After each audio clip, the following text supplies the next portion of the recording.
Vamos continuar falando sobre cristologia. Estamos falando aqui sobre a Bíblia, sobre a genealogia de Jesus, que existe duas genealogias, uma em Mateus 1, 1 a 17, e outra em Lucas 3, 23 a 38. Uma fala da genealogia de José e outra fala de Maria. Só que na que fala de Maria, trocaram o nome de Maria e colocaram José novamente. Isso mostra, uma define a posição jurídica e outra a natureza, a posição biológica.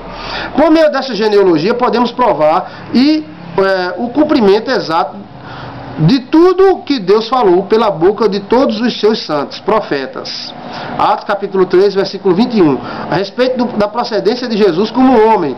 Segundo as profecias, Messias viria de Sem, filho de Noé. Gênesis capítulo 9, versículo 26 e 27. E o cumprimento se deu em Lucas capítulo 3, versículo 36. Da semente de Abraão. Gênesis capítulo 17, versículo 19 e Gênesis 12, 3. E o cumprimento se deu em Lucas 3, 34. Descendente de Jacó. Gênesis 18, 13 a 15. E o cumprimento se deu em Lucas 3, 34. Da tribo de Judá, fala sobre Atos capítulo 13, versículo 22. E o cumprimento se deu no Novo Testamento em Hebreus capítulo 7, versículo 14.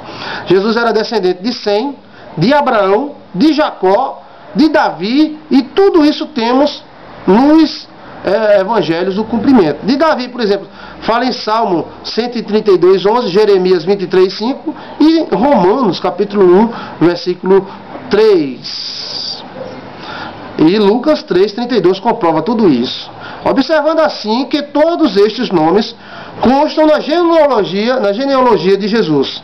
Jesus teve a sua profissão secular. O seu pai adotivo era carpinteiro. Mateus capítulo 13, versículo 55.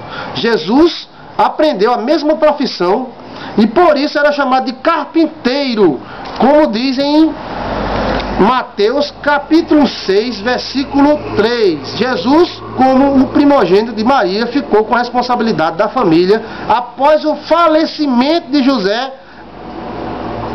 motivo porque ele na cruz entregou esta responsabilidade a João e os seus discípulos. João capítulo 19, versículo 26 a 27. Isso é importante. Eu quero fazer um comentário aqui para vocês. O seguinte: era indecente a mãe seguir o filho com o pai vivo.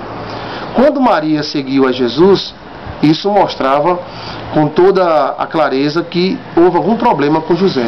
José morreu. Encontramos também, como fala aqui no texto, quando Jesus estava sendo crucificado, ele entregou a guarda da sua mãe para os seus discípulos, como está escrito em João capítulo 19, versículo 26 a 27. Jesus cumpriu o seu dever para com a sociedade, pagou o tributo, como diz em Mateus capítulo 17, versículo 24 a 27, com sabedoria evitou entrar numa armadilha que o inimigo havia preparado para o jogar contra o governo romano, ou contra os povos que dominavam os judeus. Mateus 22, 15 e 21. Nunca agitou as multidões. Jesus nunca agitou as multidões. Vamos derrubar Roma, vamos lá! Não. Mateus capítulo 12, versículo 19 e 21. Você não encontra Jesus agitando ninguém contra ninguém. Vamos derrubar Caifás, o sumo sacerdote. Jesus foi injustamente acusado, mas ele não revidou. Não revidou. O governador Pilatos disse a seu respeito: nenhum crime acho nele. João capítulo 19, versículo 6. O evangelho de João é maravilhoso. E o governador Pilatos realmente disse isso: nenhum crime acho nele. Jesus, como verdadeiro homem, estava sujeito a limitações humanas. Jesus sentia cansaço, como diz em Mateus capítulo 8, versículo 24, João 4:4, ele tinha fome, Mateus 4:2, sede, João 4:6, ele se alegrava, Lucas 10:21, e também sentia tristeza e perturbação, Marcos 3:5 e João 12:27, e até chorou em Hebreus 5, 7, Lucas 19, 41 e João 11, 35.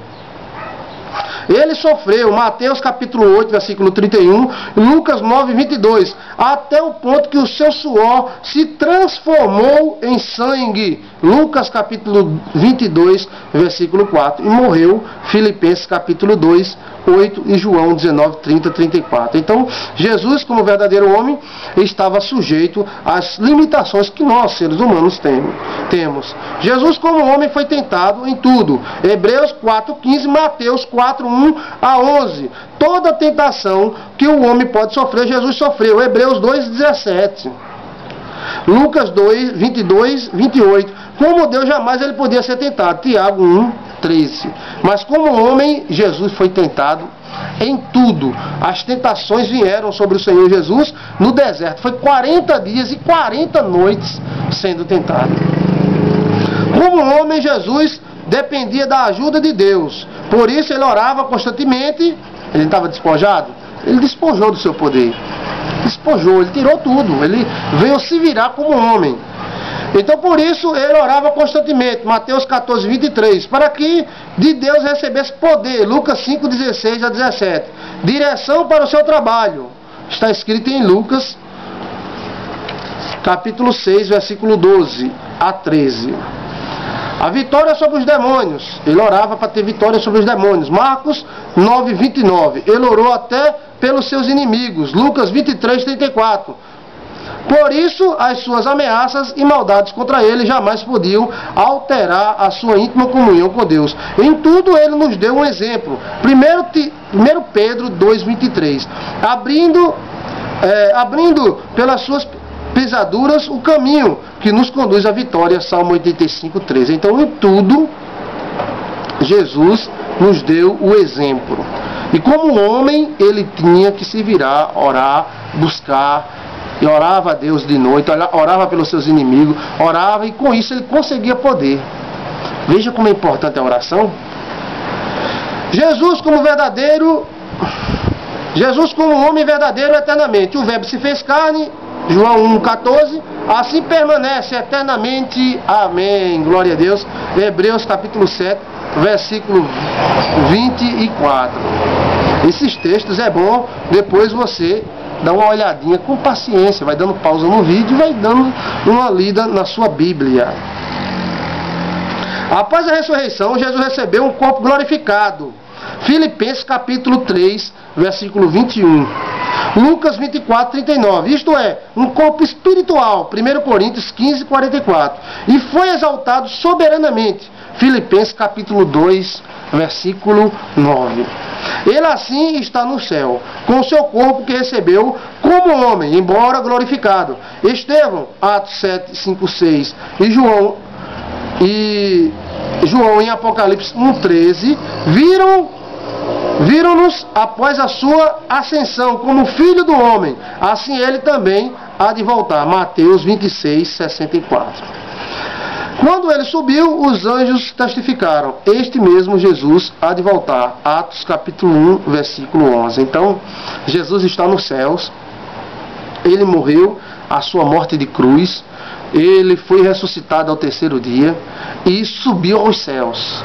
E ele foi levando consigo este corpo glorificado que ele recebeu. Jesus está com o corpo lá, só que glorificado. Jesus uniu a sua pessoa às duas naturezas perfeitas. Presta atenção, isso todo seminarista tem que saber. Jesus uniu na sua pessoa as duas naturezas perfeitas. Vamos lá? Jesus teve no seu nascimento duas naturezas distintas, diferentes. Pela concepção sobrenatural de Maria, Jesus herdou pela operação do Espírito Santo. Lucas 1,35. Do seu pai, a natureza divina, com todas as suas características. De Maria, ele recebeu a natureza humana.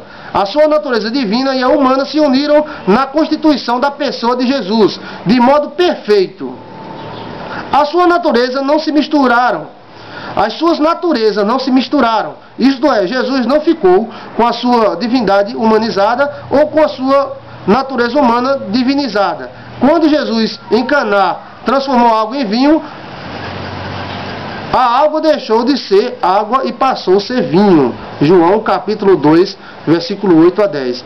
Quando, porém, Jesus fez se fez homem, continuou sendo Deus verdadeiro, mesmo estando sob forma de um homem verdadeiro. Isso é maravilhoso, né? Então Jesus era 100% homem e 100% Deus. As duas naturezas operavam assim, simultaneamente e separadamente na sua pessoa. Jamais houve conflito entre as suas naturezas, porque Jesus, como homem, seja na sua distinção ou autoconsciência, sempre conforme a direção do Espírito Santo, sujeitou-se à vontade de Deus, de acordo com a sua natureza divina. João capítulo 4, versículo 34, 5:30 e Salmo 48 e Mateus 26, 39.